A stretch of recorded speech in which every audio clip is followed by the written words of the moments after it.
génnoon faire bloc faire face à Abdoulaye Wade on voit que l'opposition parlementaire vous n'êtes pas très présente dont ce leader Thierno Alassane Sall Assemblée nationale pour au moins bañ lii nga xam ne jàpp ne constitution bu ñu koy laal dañuy demander l'avis du Sénégalais.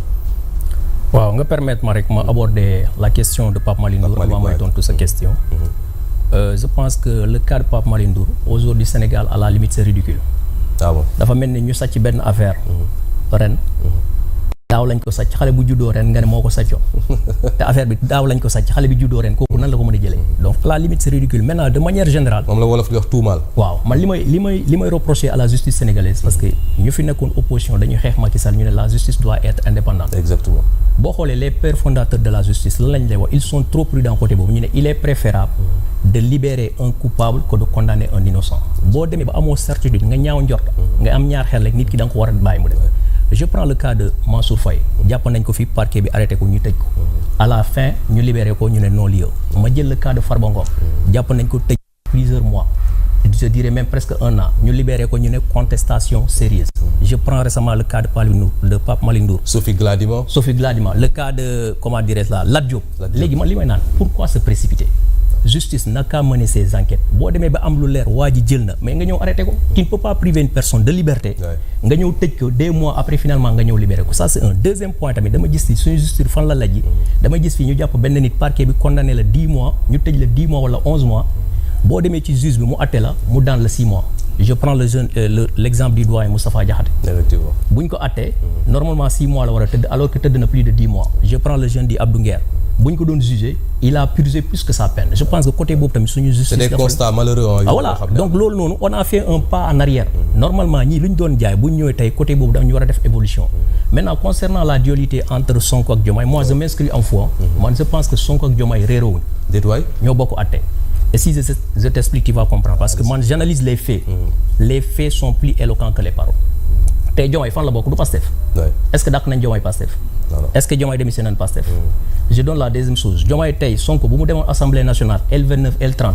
mu court-circuité Diomaye mais Diomaye pouvait demander l'avis du conseil constitutionnel defu ko encore pire lu gën a tey sama xel c'est le porte-parole de Diomaye du gouvernement moo gën a pour naa leen na seen xel dal Diomaye n'a pas demandé l'avis du conseil constitutionnel une semaine plus tard Diomaye promulgué loi bi qu'est-ce qui l'oblige à le faire mais il est le garant de la constitution bu gisee ne Sonko dafa jalgati loi bi waru ci xaar kenn ça c'est un deuxièmement tey où sont les directeurs généraux de Pastef ils sont pas dans le gouvernement toujours en poste Sonko bu mu doon def comment dirais-je là son congrès là mais tous les directeurs généraux ils sont partis ñu wone ne Pastef la ñu bokk te tous les directeurs généraux de Pastef chacun paye 10% de son salaire day cotiser ci Pastef mais tey Diomaye il renforce la coalition Diomaye ñu fi toog wala Pastef lay renforce chaque mois minimum ñu am 5 millions chaque mois da ngay joxe 500 000 ñu am 10 millions chaque mois da ngay joxe 1 million 5% 10% de ton salaire Diomaye il renforce le Pastef ou il renforce la coalition Diomaye tey la plupart des cadres Diomaye président mais excusez-moi de l'expression mais la coalition je veux pas utiliser un mot que j'aime pas trop mais je dirais que c'est une coquille vide parce que tey man sama adversaire du ma la renforcer samay alliés la renforcer ñu ngi jëm élection ñooñu dëggal seen bopp ñu ne Sonko mooy seen candidat ñu fësal ko wone ko yow ñu ànd ak yow dooleeloo ci kenn mais say adversaire ngay dooleel mais Diomaye kan lay liggéeyal à la limite Sonko lay jàppale moo tax man côté boobu noonu maintenant en parlant de Thierno Alassane Sall xam nga Thierno Alassane Sall man bi ma adhéré à la République des valeurs c'est récent parce que Thierno Alassane Sall il m'a convaincu man je fais pas de la politique pour gagner ma vie je suis un cadre mais dama gis ne Thierno Alassane Sall dafa am ay valeurs sénégalais war ko jàppale mu war a mën a changer Sénégal premièrement dafa amoon salaire 15 millions mu wàññi ko indi ko 5 millions Sénégal ku ko fiy def c'est rare mu amoon portefeuille ministériel ARTP mu waroon garder ay privilèges ñu ne signal mu ne lii ça n'arrange pas l'intérêt du Sénégal mu bàyyi privilèges yooyu yëpp dem ci opposition kon ku mel noonu dañ ko war a sàmm dañ ko war a aar dañ ko war a jàppale troisième point mais tey Thierno Alassane Sall bu si je prends l'article L29 L30 mais il avait déposé un recours affaire bu jàllu lan moo tax parce qu'il n'avait pas le quota dafa waroon am 17 députés moo tax man parfois mes éléments de l'APR man foofu d'accord ak ñoom parce que man mënuma xaar ba jaar bi romb ma ñëw di topp ci watit di dóor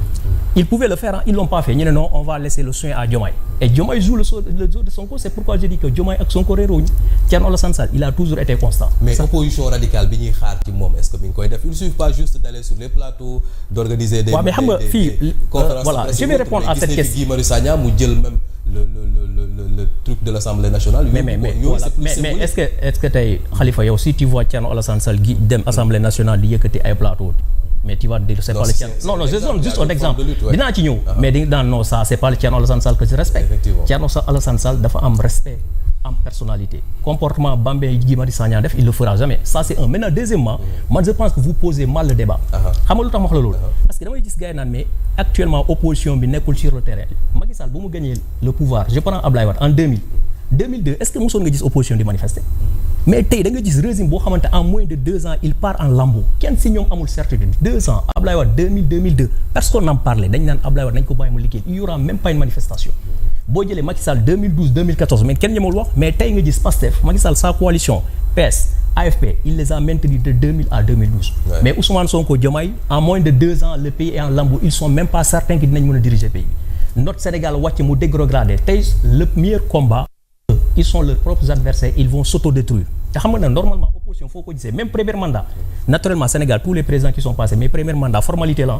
da ngay ñëw rek am sa premier mandat mais Pastef ngay gis ñu def 2 ans yow sa journaliste question bi ngay poser ça montre qu'ils ont lamentablement essuyé bu naan lu tax opposition wàccoon en temps normal boo demoon Abdoulaye Wade les 2 ans d'Abdoulaye Wade au pouvoir les 2 ans de Macky Sall pouvoir opposition tu n'avais pas voix au chapitre parce que amoo looy wax mais tey ñoom mais tey ñun la population sax ñooy réclamer dañu war a wàcc sur le terrain donc ça veut dire que le parti au pouvoir a lamentablement échoué dañ doon naan góor gi dollu ñu Macky Sall bàyyi leen ko mu liggéey mais tey parce que faut tourner le constat est unanime wax ma rek non je vous donne un exemple juste je termine est-ce que gis nga ci diggante bi ku ànduloon ak Sonko ku ànduloon ak Diomaye Pastef ci diggante bi mu ne ils m'ont convaincu kii récemment la adhéré le parti de l'APR Macky Sall bu mu perdre pouvoir bi la adhéré man mii di wax ak yow bi ma adhéré dans le parti des Républiques des valeurs c'est moins de 1 an est-ce que gis nga ci diggante bi sénégalais lambda boo xamante ne au début ànduloon ak Sonko ak Pastef mu ne actuellement ils m'ont convaincu qu'ils adhèrent chaque jour